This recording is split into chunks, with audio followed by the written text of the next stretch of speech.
ఇప్పటి కోడలే రేపటి నాడు అత్త అవుతుంది. అట్లని అత్త పాతకాలం మనిషి ఆమెకేం తెలుసా అనుకుంటే సాపిల్ల చేసినట్లే. అత్త ఫౌండేషన్ వేసిన ఇంట్లోనే కదా కోడలు దిద్ది దీపం పెట్టి ఇల్లు సంసారాన్ని చక్కగా చేస్తుంది. దునియా మొత్తం తెలిసిన ముచ్చట్నే అయ్యేది. అయోధ్య రాముని గుడి కాడ కూడా లోపట ఇసోన్ కథనే నడుస్తుందట. ఆగో అత్త కోడలు ముచ్చటకు అయోధ్య గుడికి లింక్ ఏంది అంటారా? అయితే చూడుండ్రిగా.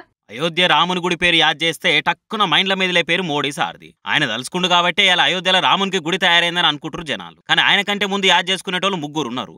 అందులో ఒకరు వాజ్పేయి సారు, ఇంకొకరు అద్వానీ సారు, మూడోగా ఆయన మురళీ మనోహర్ జోషి సారు. వాజ్పేయి సార్ అంటే లేడు గాని ఉన్నోళ్ళను గుడి ఓపెనింగ్ కు పిలుస్తురా లేదా అనేదే పెద్ద చర్చ అవుతుంది దేశమంతా. ఈ నెల 16వ తారీఖు నాటికి అయోధ్యలో రాముని గుడి ఓపెనింగ్ కు పనులన్నీ పూర్తయితాయి. అప్పటి నుంచే మూల విరాట్ల ప్రాణ ప్రతిష్ఠ పూజలు షురు అవుతాయి. అటే ఇంకా 22వ తారీఖు నాడు రాముని గుడి ఓపెనింగ్ అవుతుంది. ఈ కార్యాన్ని దగ్గరుండి నడిపిస్తేందుకు ప్రధానమంత్రి మోడీ సార్ పోతాడు. దలైలామా, మాత అమృతానందమయ్యి, బాబా రామ్దేవ్, అమితాబ్ బచ్చన్, రజనీకాంత్, ప్రభాసు, ముఖేష్ అంబానీ సొంటోలకు చాలా మందికే కారట్లు పంపింది గుడి ట్రస్ట్. అయితే అద్వానీ సార్ కు రావద్దని చెప్పింది. ఆయన ఎక్కువ మంది వస్తారు, గిట్లే తోకలాట జరిగితే లేనిపోని సమస్యలు వస్తాయని ట్రస్టులు నోటీసు పంపించారు. అయితే అయోధ్య గుడికి మూల కారకుడే అద్వానీ సారు.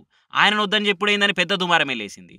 కొన్ని సంఘాలు దీన్ని ఖండాలుగా ఖండించి అద్వానీకి సపోర్ట్ చేసినాయి. గుడి కట్టింది మోడీ సార్ అనే క్రెడిట్ ఉండాలనే కొందరు కావాలనే అద్వానీ సార్ అసలు పెద్ద మనుషులను బాధ పెడుతురని కామెంట్లు చేసిరు. పెద్ద మనిషి వస్తే తోకలాట జరగకుండా చూసుకోవాలి గానీ ఏదో అవుతుందని ముందుగానే వద్దని చెప్తే ఎట్లా అని ప్రశ్నల మీద ప్రశ్నలు వేసి ఉక్కిరి బిక్కిరి చేసిరు. గుడిని కట్టిపించింది మోడీ సారే కావచ్చు, కానీ దానికి ఫౌండేషన్ వేసింది మాత్రం వాజ్పేయి సారు, అద్వానీ సార్లే కదా అని లాజిక్ పాయింట్లు దేవులాడి వకీల్ కొచ్చర్లు వేస్తున్నారు. ఇక లోపల ఏమైందో ఏమో తెలియదు కానీ అయోధ్య ప్రాణ ప్రతిష్ఠ కార్యానికి ఎల్కే అద్వానీ సార్ వస్తున్నానే కొత్త ముచ్చట చెప్పారు విహెచ్పి లీడర్లు. 90 ఏళ్ల పెద్ద మనిషి కాబట్టి ఆయనకి ఎటువంటి సమస్య లేకుండా చూసుకోవటం అని మాట ఇచ్చారు. ఇక ఇదంతా చూసి మస్తు మురిసిపోతుండొచ్చు అద్వానీ సారిగా.